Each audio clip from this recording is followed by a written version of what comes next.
नमस्कार CSK news में आप सभी दोस्तों का एक बार फिर से बहुत बहुत स्वागत है। दोस्तों आज दिन भर की जो फटाफट ब्रेकिंग न्यूज़ निकल के आ रही है दोस्तों, इस वक्त की बड़ी खबर निकल के आ रही है। आपको बता दें अमेरिका में जहां पर संसद पर हमला हो गया। जी आपको बता दें ट्रम्प समर्थकों ने संसद पर, अमेरिकी संसद पर ही हमला कर दिया है। 5 लोगों की मौत हो चुकी है अब तक।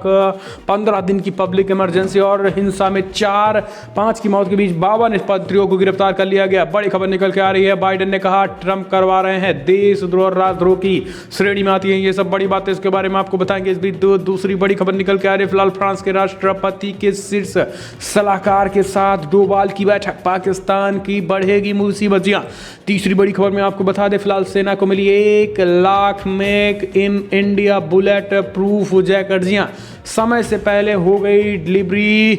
मेक इन इंडिया, आत्मनिर्भर भारत की तरफ बढ़ रहा है भारत देश। इसके लिए भी 1 लाख तो बनता है, लेकिन इस सब की तरह बड़ी खबर निकल के आ रही है। आपको बता दें प्रधानमंत्री नरेंद्र मोदी समेत कई राष्ट्राध्यक्षों ने वाशिंगटन में हुई हिंसा पर चिंता भी व्यक्त की है। तो दोस्तों बड़ी खबर, चौथी बार बिना मुख्य अतिथि के होगा गणतंत्र दिवस परेड दिल्ली में। ये भी आपको बताएंगे, सब कुछ खबरें जानेंगे।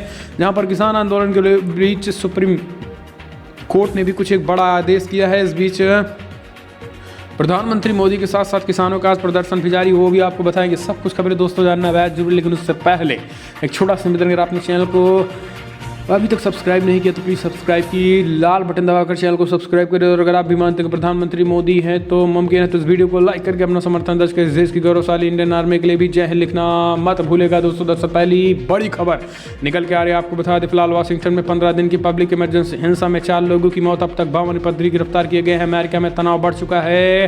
जो बाइडेन ने कहा फिलहाल ट्रम्प के इशारों पर हो रहा है देशद्रोह राजद्रोह का मुकदमा दर्ज करेंगे।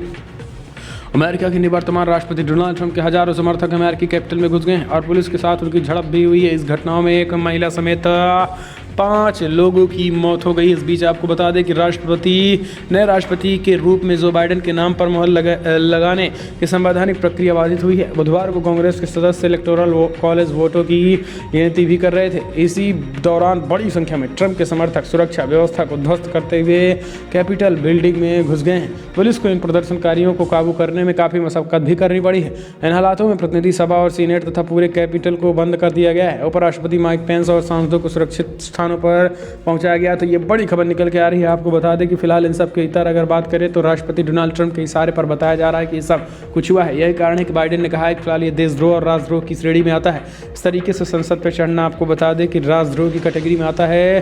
ट्रंप की चुनौती खारिज करने के बाद ये हुआ। आपको बता दें कि सीनेट में खारिज की पेंसिल्वेनिया में इलेक्टोरल कॉलेजों के वोटों पर आपत्ति। इस बीच समय से पूर्व खत्म हो सकता है ट्रंप का कार्यकाल। ये भी बड़ी खबर निकल के आ रही है। जिस तरीके से ये हालात चल रहे हैं सबको देखते हुए जल्द से जल्द बाइडेन शपथ ले सकते हैं। और सब मसले के बीच हालात 200 साल बाद, आपको बता दें ऐसा हाल हुआ है जब अमेरिका में 200 साल बाद इस तरीके से संसद पर जनता ने चढ़ाई कर दी। और आपको बता दें तमाम दुनिया भर के देशों ने भी इस पर चिंता जाहिर की है।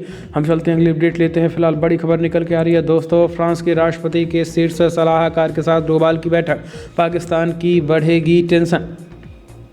फ्रांस के राष्ट्रपति इमैनुअल मैक्रों के शीर्ष सलाहकार इमैनुअल बोन और भारत के राष्ट्रीय सुरक्षा सलाहकार अजीत डोभाल कल गुरुवार को नई दिल्ली में मुलाकात करेंगे।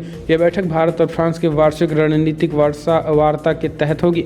इस बैठक में माना जा रहा है कि फिलहाल महाराष्ट्र में बनाए जाने वाले 10,000 मेगावाट के न्यूक्लियर पावर प्लांट और P75 प्रोजेक्ट के तहत भारतीय नौसेना को मिलने वाली 6 डीजल इलेक्ट्रॉनिक पनडुब्बियों पर चर्चा हो सकती है। इसके अलावा चीन से तनाव के बीच अपने अपने देशों के बीच शीर्ष सलाहकार इंडो पैसिफिक क्षेत्र और समुद्री सुरक्षा में सुधार करने पर भी बातचीत कर सकते हैं। वहीं पाकिस्तान के प्रति हाल ही में समय पर फ्रांस के रवैये को देखते हुए माना जा रहा है कि बैठक में इसकी टीम टेंशन भी बढ़ सकती है। हम चलते हैं अपडेट लेते हैं। तो दोस्तों फिलहाल बड़ी खबर निकल के आ रही है जहां पर सेना को मिली 1 lakh make in India bullet proof jacket. जी हाँ, समय से पहले हुई डिलीवरी। दरअसल आपको बता दें कि फिलहाल सेना को केंद्र सरकार ने 1 लाख जैकेट बेहद कम समय में उपलब्ध करवा दिया है। आपको बता दें कि इसका निर्माण मेक इन इंडिया आत्मनिर्भर भारत के तहत हुआ है। एक कार्यक्रम के दौरान रक्षा मंत्री श्रीपद राज्य रक्षा मंत्री श्रीपद एस नाइक ने आर्मी चीफ जनरल नरवणे को भारत में बनी हुई बुलेट प्रूफ जैकेट सौंपी और इस मौके पर बोलते हुए रक्षा मंत्री ने कहा कि हमारी सरकार सैनिकों की सुरक्षा के लिए पूर्ण रूप से प्रतिबद्ध है। हम चलते हैं, अपडेट लेते हैं। आपको बता दें, अमेरिका में लगी आग तो ड्रैगन को मिला हाथ सेकने का मौका। देखे, खुशी जाहिर कर दिया है, चीन ने उड़ा दिया है हिंसा का मजाक। चुनावी नतीजे को लेकर अमेरिका में लगी हिंसा की आग में चीन हाथ सेंकने लगा है। अमेरिकी कैपिटल बिल्डिंग में डोनाल्ड ट्रंप के समर्थकों द्वारा मचाए गए तांडव ने चीन को एक बार फिर से खुश होने का मौका दे दिया है। चीन में इंटरनेट पर लगातार अमेरिकी हिंसा को लेकर मजाक बनाया जा रहा है और सरकार से लेकर आम चीनी तक इसकी तुलना 2019 में हांगकांग में हुए सरकार विरोधी प्रदर्शन पर से कर रहे हैं। बुधवार को अमेरिका में खूब बवाल हुआ और कैपिटल बिल्डिंग पर ट्रंप समर्थकों को हुजूम उमड़ पड़ा, जिसके बाद पुलिस और समर्थकों के बीच हिंसक झड़प हुई, जिसमें 5 लोगों की मौत भी हो गई है। हम चलते हैं, अगले अपडेट लेते हैं। संकट में सबसे पुराना लोकतंत्र मोदी समेत कई राष्ट्राध्यक्षों ने वाशिंगटन में हुई हिंसा पर चिंता व्यक्त की है। अमेरिका में राष्ट्रपति चुनाव परिणाम को लेकर ट्रंप समर्थक और पुलिस के बीच कैपिटल परिसर में बुधवार को हुई खूनी झड़प की दुनिया भर में निंदा की जा रही है। प्रधानमंत्री मोदी समेत कई राष्ट्राध्यक्षों ने वाशिंगटन में हुई हिंसा पर चिंता व्यक्त की है। अमेरिका के अन्य सहयोगी देशों ने भी इसे लोकतंत्र पर हमला बताया है। हालांकि कुछ ने कहा कि उन्हें भरोसा है कि अमेरिका की लोकतांत्रिक व्यवस्था इससे उबर आएगी। कुछ नेताओं ने निवर्तमान राष्ट्रपति डोनाल्ड ट्रंप की तीखी आलोचना की है। इस बीच संयुक्त राष्ट्र महासभा के अध्यक्ष एंटोनियो गुतरेस के प्रवक्ता स्टीफन दुजारिन ने कहा कि महासचिव वाशिंगटन डीसी के यूएसएस कैपिटल में हुई घटनाओं से दुखी हैं। संयुक्त राष्ट्र प्रमुख ने कहा है कि ऐसी स्थिति से ये महत्वपूर्ण है कि राजनीतिक नेता अपने समर्थकों को हिंसा से दूर रहने और लोकतांत्रिक प्रक्रिया और कानून के शासन में विश्वास करने पर राजी करें। प्रधानमंत्री मोदी ने भी ट्विटर के जरिए लिखा है कि फिलहाल मैं वाशिंगटन डीसी में हिंसा और दंगे की खबरों से चिंतित हूँ। सत्ता का सुव्यवस्थित और शांतिपूर्ण हस्तांतरण जारी रहना चाहिए। लोकतांत्रिक प्रक्रिया को गैर कानूनी प्रदर्शनों के जरिए बदलने की अनुमति नहीं दी जा सकती है। ब्रिटेन के प्रधानमंत्री बोरिस जॉनसन ने कहा, अमेरिकी संसद में अशोभनीय दृश्य देखने को मिला। अमेरिका विश्व भर में लोकतंत्र के लिए खड़ा रहता है और इस तरीके से ये महत्वपूर्ण है कि सत्ता हस्तांतरण शांतिपूर्ण और तय प्रक्रिया के तहत उचित तरीकों से हो। ये भी बड़ी खबर निकल के आ रही है। इस बीच ट्रंप फैसले को स्वीकार करें। जर्मनी के विदेश मंत्री ने कहा है। नाइजीरिया के राष्ट्रपति ने इस पर बयान दिया है। साथ ही ट्रूडो ने भी निंदा की है। कनाडा के प्रधानमंत्री तो तमाम जगहों से। हम चलते हैं, अगली अपडेट लेते हैं। फिलहाल बड़ी खबर निकल के आ रही है। चौथी बार बिना मुख्य अतिथि के होगा गणतंत्र दिवस समारोह। इस बार गणतंत्र दिवस समारोह में कोई मुख्य अतिथि नहीं होगा। कोरोना महामारी के प्रकोप के कारण ब्रिटेन के पीएम बोरिस जॉनसन के बतौर अतिथि आने में असमर्थता जताने के बाद सरकार ने ये फैसला लिया है। ये चौथा अवसर है जब देश का गणतंत्र दिवस समारोह बिना मुख्य अतिथि के होगा। इससे पहले 1952, 1953, 1966 में गणतंत्र दिवस समारोह के लिए किसी को मुख्य अतिथि नहीं बनाया गया था। इसके अलावा 3 बार इस समारोह के दो मुख्य अतिथि थे, जबकि 2 वर्ष पूर्व 2018 में 10 एशियाई देशों के शासनाध्यक्ष को समारोह का मुख्य अतिथि बनाया गया था।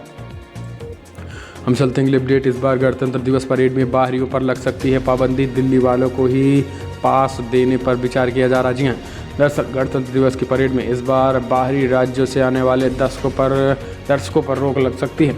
इनमें केवल दिल्ली वालों को ही बैठक में शामिल किया जा सकता है। किसान टिकट खरीद कर 26 जनवरी को परेड में ना आ जाएं और नारेबाजी व हंगामा कर दें। इसके मद्देनज़र किसानों को नई दिल्ली इलाकों में आने से रोकने के लिए अभी से ही रणनीति बनानी शुरू कर दी गई। दिल्ली पुलिस के एक वरिष्ठ अधिकारियों ने बताया है कि गणतंत्र दिवस पर कार्यक्रमों पर मंगलवार को राजपथ पर पहली बैठक हुई थी।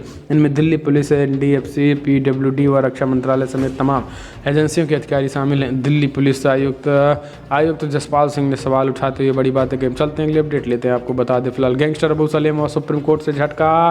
प्रत्यर्पण को अवैध बताने वाली याचिका खारिज हो गई है। जी हाँ, सुप्रीम कोर्ट से गैंगस्टर अबू सलेम को बड़ा झटका लगा है। सुप्रीम कोर्ट ने गुरुवार को गैंगस्टर अबू सलेम को एक याचिका पर पुनर्विचार करने से इनकार कर दिया है। इसमें दावा किया गया है कि उसका प्रत्यर्पण अवैध है और भारतीय अधिकारियों द्वारा शर्तों के उल्लंघन के कारण इस प्रत्यर्पण को रद्द कर दिया जाएगा।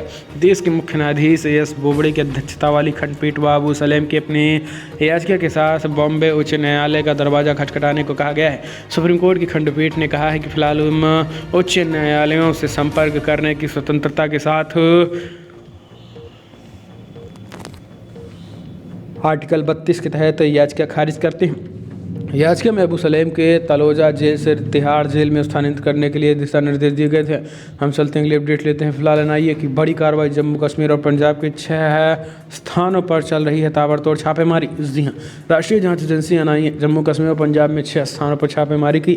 सूत्रों का कहना है कि फिलहाल एनआईए की ये कार्रवाई मादक पदार्थों और हथियारों के मामले में की जा रही है। इससे पहले बुधवार को आयकर विभाग ने वैंग construction company BBC private limited के कुंजवानी, नरवाल बाईपास, भटिंडी, मलिक मार्केट सहित 6 स्थानों पर छापा मारा था। कंपनी के आवास, कार्यालय, गोदाम पर दबिश दी गई थी। इसमें कंपनी के लेन देन से जुड़े कई दस्तावेज खंगाले गए थे। कंपनी पर आय छुपाने का आरोप है। कार्रवाई में चंडीगढ़ में आई विशेष टीम भी शामिल रही है। विभागीय टीमों ने बुधवार सुबह पुलिस और सीआरपीएफ कर्मियों के साथ कंपनी के करीब आधा दर्जन ठिकानों पर छापा मारा है। बताया जा रहा है कि भटिंडी में कंस्ट्रक्शन कंपनी के मालिक का आवास है और इसी क्षेत्र में कंपनी का एक कार्यालय भी मिला है। हम चलते हैं, अपडेट लेते हैं। फिलहाल बड़ी खबर, अमेरिका में हिंसा, ट्विटर, फेसबुक और इंस्टाग्राम ने ब्लॉक किए ट्रंप के अकाउंट, दी बड़ी चेतावनी। दरअसल आपको बता दें कि अमेरिकी राष्ट्रपति डोनाल्ड ट्रंप चुनाव में हार मानने को तैयार नहीं है। नवनिर्वाचित राष्ट्रपति जो बाइडेन की टीम की जीत की आधिकारिक तौर पर पुष्टि होने के बाद हजारों की तादाद में पहुंचे ट्रंप समर्थक हिंसक हो गए हैं, जिन्हें रोकने के लिए नेशनल गार्ड्स को एक्शन में आना पड़ा है। अमेरिका में हो रही खूनी झड़पों के बीच सोशल मीडिया की दिग्गज कंपनी ट्विटर, फेसबुक और इंस्टाग्राम ने अपने अपने प्लेटफॉर्म पर ट्रंप के अकाउंट को बंद कर दिया है। इस बीच ट्विटर ने ट्रंप के अकाउंट को 12 घंटे के लिए ब्लॉक किया है। साथ ही चेतावनी दी कि अगर भविष्य में ट्रंप ने नियमों का उल्लंघन किया तो उनके अकाउंट पर स्थायी रूप से ब्लॉक कर दिया जाएगा। ट्विटर ने ट्रंप में वे 3 ट्वीट भी डिलीट करने को कहा है, जिन्हें इस हिंसा का मुख्य कारण बताया जा रहा है। फेसबुक और इंस्टाग्राम ने 24 घंटे के लिए ट्रंप को ब्लॉक किया है। हम चलते हैं, अपडेट लेते हैं। फिलहाल अमेरिकी हिंसा पर प्रधानमंत्री ने कहा कि लोकतांत्रिक प्रक्रिया को गैर कानूनी विरोध प्रदर्शन में प्रभावित कर सकते हैं। हम चलते हैं, अपडेट। आंदोलन का आज 43वें दिन किसानों का ट्रैक्टर मार्च जारी। यूपी और हरियाणा के कई मार्गों पर भारी जाम। जी हां, दरअसल कृषि के 3 काले कानून को निरस्त करने की मांग को लेकर दिल्ली की तमाम सीमाओं पर प्रदर्शन कर रहे अन्नदाताओं का आंदोलन आज 43वें दिन प्रवेश कर चुका है। इस बीच आपको बता दें, हड्डियां गला देने वाली ठंड और बारिश के बीच किसानों ने आज ट्रैक्टर मार्च निकालकर विरोध जताया है। किसानों के ट्रैक्टर मार्च में आपको बता दें, देश भर के किसानों ने एक साथ एकजुट होने का दावा किया है। इस बीच आपको बता दें कि आज बताया जा रहा है कि कम से कम 50,000 किसान ट्रैक्टर मार्च निकाल कर इस कानून का विरोध कर रहे हैं। आपको बता दें कि ट्रैक्टर मार्च गाजियाबाद, अलवाल इलाके में निकाला गया है। खास करके दिल्ली के किनारे इलाकों में ट्रैक्टर मार्च निकाल कर विरोध जताने की बात कही गई है। आपको बता दें कि इस वक्त की जो बड़ी खबर निकल के आ रही, पुलिस प्रशासन की व्यवस्था भी मुस्तैद कर दिया गया है। इसके साथ ही तमाम जगहों पर ट्रैक्टर मार्च निकालने की भी जो खबर निकल के आ रही है, उसके में आपको बता दें कि कई लोग ट्रैक्टर के जरिए खास करके दिल्ली के अंदर भी कुछ ट्रैक्टर घुस गए हैं, जिस वजह से दिक्कतों का सामना करना पड़ रहा है। हम चलते हैं, अपडेट लेते हैं। आपको बता दें, फिलहाल सौरभ गांगुली को मिली हॉस्पिटल से छुट्टी, कहा मैं पूरी तरीके से स्वस्थ, डॉक्टरों को क्या किया शुक्रिया अदा। बीसीसीआई प्रमुख और टीम इंडिया के पूर्व कप्तान सौरभ गांगुली को आज हॉस्पिटल से छुट्टी मिल गई। दिल का हल्का दौरा पड़ने के बाद कोलकाता के वुडलैंड्स हॉस्पिटल में भर्ती कराए गए दादा शनिवार को भर्ती थे। हॉस्पिटल से बाहर आने के बाद वो मीडिया से भी मुखातिब हुए और इस दौरान उन्होंने कहा है कि मैं पूरी तरीके से स्वस्थ हूँ। इलाज के लिए तमाम डॉक्टर्स का भी शुक्रिया अदा किया है। हम चलते हैं, अपडेट लेते हैं। फिलहाल अमिताभ की आवाज़ वाली कोविड कॉलर ट्यून हटाने की मांग, दिल्ली हाईकोर्ट में याचिका दायर कर दी गई है। कोरोना वायरस का खतरा अभी कम नहीं हुआ। सरकार कोरोना वायरस से बचाव के तरीकों के बारे में लोगों को लगातार जागरूक कर रही है।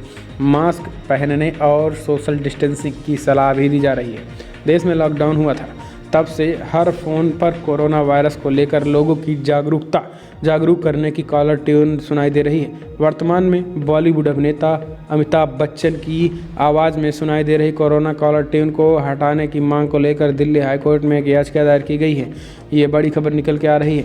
हम चलते हैं, अगले अपडेट लेते हैं। आपको बता दें, फिलहाल पीएम मोदी का ऐलान, आने वाला समय भारत के लिए होगा शानदार, 2 मेड इन इंडिया वैक्सीन विकसित। प्रधानमंत्री मोदी ने गुरुवार को वीडियो कॉन्फ्रेंसिंग के जरिए वेस्टर्न डेडिकेटेड फ्रंट कॉरिडोर के रेवाड़ी मदार खंड को देश को समर्पित कर दिया गया है। कार्यक्रम के दौरान प्रधानमंत्री ने इलेक्ट्रॉनिक ट्रैक्शन द्वारा चलाए वाली 1.5 किलोमीटर लंबी दुनिया की पहली double stack long haul container train को भी हरी झंडी दिखाकर रवाना कर दिया। इस दौरान केंद्रीय मंत्री पीयूष गोयल के साथ ही राजस्थान और हरियाणा के राज्यपाल और मुख्यमंत्री भी उपस्थित थे। इस बीच आपको बता दें कि पीएम ने कहा कि हरियाणा के न्यू एटली, राजस्थान के किन्नी किशनगढ़ के लिए पहली डबल स्टैंड कंटेनर मालगाड़ी रवाना की गई है। ये अपने आप में एक बड़ी उपलब्धि है। भारत इस सामर्थ्य वाले दुनिया के गिने चुने देशों में अपनी उपलब्धि दर्ज करा रहा है। कुछ दिन पहले भारत ने कोरोना की 2 मेड इन इंडिया वैक्सीन भी स्वीकृति की थी।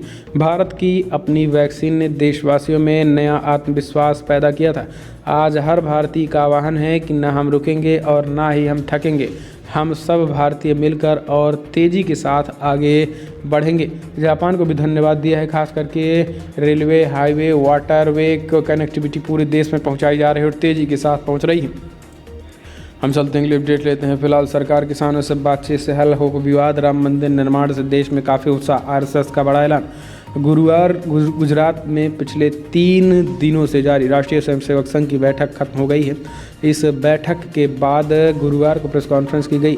आरएसएस के सहकार्यवाहक कृष्ण गोपाल ने कहा कि बीते 5 अगस्त को राम मंदिर की भूमि पूजन हुआ, जिसके बाद देश में उत्साह है। अयोध्या में भव्य मंदिर बने, इसके सभी को इंतजार है।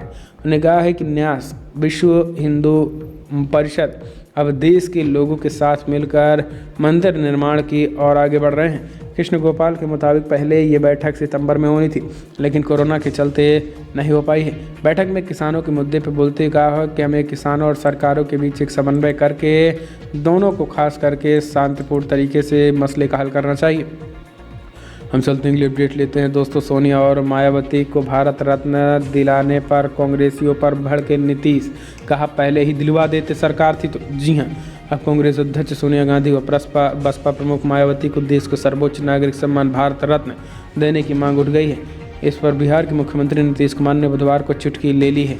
दरअसल उत्तराखंड के पूर्व सीएम और वरिष्ठ नेता हरीश रावत ने मंगलवार को ये मांग की थी कि पत्रकारों ने अब इस पर नीतीश कुमार की राय जानी, तो उन्होंने चुटीले अंदाज में कहा जब सब लोगों को मांग करने का अधिकार है, उन लोगों के पास जो पहले सरकार थी आज मांग कर रहे हैं, पहले ही दिलवा देते तो उसमें क्या कोई रोक देता क्या, या फिर कोई इसमें मिलने पर सुप्रीम कोर्ट चला जाता कि इनको नहीं मिलना चाहिए उनको मिलना चाहिए।